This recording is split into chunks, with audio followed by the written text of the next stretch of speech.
Hi everyone, Blanthony Tastano here, the internet's busiest music nerd, and it's time for a review of the new Mountain Goats LP, Beat the Champ. The Mountain Goats are a California-based musical trio fronted by singer-songwriter, storyteller, John Darnielle. One of the most lyrically and conceptually creative minds in songwriting today, in my humble opinion. From his early lo-fi releases that he captured on barely functional tape recorders to his more recent studio work, John's songs are filled with sad, funny, triumphant, and harrowing tales or expressions. He has written songs about his abusive stepfather, historical and religious figures, a death metal band trying to get started. However, I haven't always been head over heels for the Mountain Goats' incredibly prolific output, especially when it comes to the sound of the more recent studio recordings that the band has been dropping, which a lot of the time in terms of the sound of the instrumentation, I think things are maybe sounding a little sterile, sometimes toothless. But even on the Mountain Goats' weaker and more recent material, some great stories have poured through, whether it be on the album Get Lonely or the very personal and religious themes on Life of the World to Come. And then there is this new album over here, Beat the Champ. This is one of the Mountain Goats' most boldly conceptual albums yet. An album that very creatively, clearly, and fluently addresses its subject matter with an unwavering grip, a sleeper hold of passion and attention to detail. If you couldn't already tell from the cover here, this album's about pro wrestling. That is the baseline all of these songs kind of work on. But as far as the music of this album, even though I appreciate the Mountain Goats' efforts over the years to kind of make their instrumentals maybe a little bit more lush, dense, arranged, and intricate, I don't really think there's anything on this album sonically that will be all that refreshing for a long time Mountain Goats fan. On these songs, you're getting a lot of the same open, basic guitar chords that you have most likely heard on dozens or maybe even hundreds of Mountain Goats songs prior. But, you know, John definitely plays them like he's playing them for the first time and, you know, he's just giving them a ton of passion and guts. But there are a few moments on this LP that musically are a bit of a detour for the Mountain Goats or just something different entirely, like the last moments of Heel Turn Part 2, which are essentially this ethereal, wandering piano odyssey. And the song Fire Editorial, this song is essentially a jazz instrumental through and through, with John Darnielle just singing on top of it. This is the last album I would expect a jazz instrumental to show up on. And it doesn't really do that much for me since John is just kind of doing his usual thing on top of it. It just kind of feels like maybe a bit of window dressing. However, I do love the lush arranged instrumentation added to the opener here, especially the kind of jazzy and very nimble woodwinds on this track. Of course, pianos and strings and horns and woodwinds are nothing new to the Mountain Goats repertoire as far as their studio material, but I do think the instrumental on this, the way it was put together, was particularly impressive. But the horns on the song Foreign Object, along with the distorted bass guitar on this track, are so heavy, are so overpowering, almost kind of like they're compressed to the point where they're just smothering the whole song. That's definitely one moment to where the extra instrumentation competes with John's vocals and takes away from the song more than it adds. So with an overall lack of novel musical directions for this album to go in, I often kind of find myself gravitating to the lyrics of this album. It's the stories and the character portraits that draw me into these songs,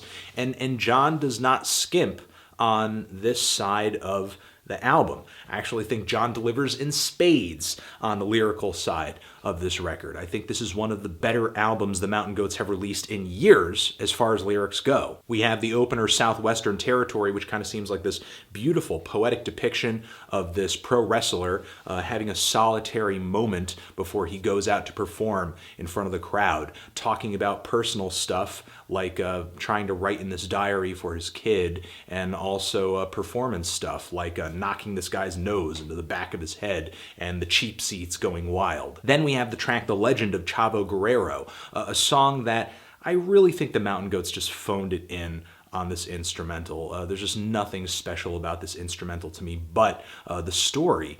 It's like John as a kid sort of idolizing this local wrestler who eventually had a kid who sort of made it onto a more national stage. But as a child, John just looked up to this guy and thought he was this fearsome fighter, and he hated his enemies. In a really poetic and perceptive way, John breaks down the way that a young mind can kind of look up to a wrestler as a very heroic person. And then on the song Heel Turn 2, we kind of have a wrestling figure disappointing his fans and not living up to that pedestal that his fans put him on because he either failed as a person or sort of, turned evil. And the very loud and intense Werewolf gimmick is one of my favorite tracks here. Features just a huge instrumental, amazing vocal performance from John. John, I know his vocal is very nasally, it's not for everybody, but the impassioned performances that he gives, he's not just a songwriter, he's not just a singer, he is very much an actor, especially at this point of the album, where he is kind of playing this wrestler who is not only just a complete badass when it comes to performing out in front of the crowd, but he doesn't play well with others behind the scenes either, showing up late or just not showing up at all for rehearsals, giving other people a hard time, telling people to get out of his way. Oddly enough, the loudest song on the record is matched up with the two quietest songs on the record, both of which musically are okay. I think the Mountain Goats might have been sort of assuming that the quiet instrumentation and John's very hushed vocals would pull me and maybe other listeners in more than they actually did in my experience. The songs really just kind of hang in the background for me. Don't feel that riveting in terms of performance, but when I kind of listen in close to the lyrics, these songs actually move the album into pretty interesting territory and give the album a really awesome thematic flow. Toward the beginning of the album, we're getting fights, we're getting action, we're getting body slams. Even though I think the lyrics of the song are very basic and one of the least interesting lyrically on the album. You get tracks like Foreign Object, where you're, getting John singing about stabbing someone in the eye with a foreign object. It's funny. Or even the song Choked Out, you're getting these really hard-hitting, in-your-face, fast, and to-the-point songs, tracks that essentially, ask you or ask the protagonist to act very quickly, make a snap decision or get a snap neck. And even though this makes the album kind of exciting, it can be a little bit of a rocky road, kind of like watching your favorite wrestler get beaten to a pulp by two guys with folding chairs as the referee is passed out in the corner of the ring. But again, things do come together interestingly during the final third of this record. We're not getting these fighting songs or these intense moments anymore. We get John on songs like Luna sort of singing about the end of someone's wrestling career. It's like it's the twilight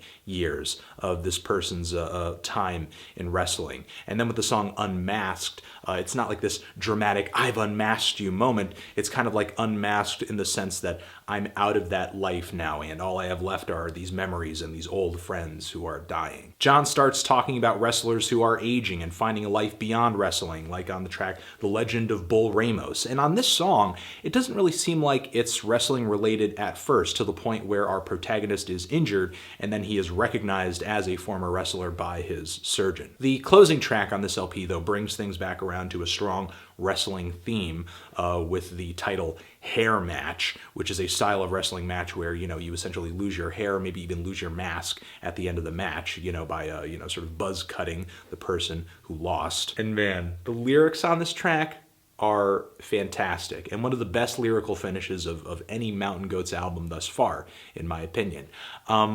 Just the detail that John goes into with this song of being held down and, getting some really cheap clippers down at the thrifty store. And this is not so much a literal wrestling song as much as it just kind of feels like, at this point, a metaphor for life for John and for the Mountain Goats in general. Like, this track is kind of about just having something taken away from you or losing control and, other people kind of taking away your autonomy and tearing away this thing that could be very important to you. Life kind of getting you down, which I think is actually an amazing way to end this album because it just seems so, I guess, focused in on its subject matter for the duration of the record, it's nice to kind of have this moment where, you know, we kind of get the camera lens pulling out, showing the bigger picture, and just kind of illustrating why this is a significant album concept. John Darnielle proves once again he is a unique talent in songwriting because he can take a very unlikely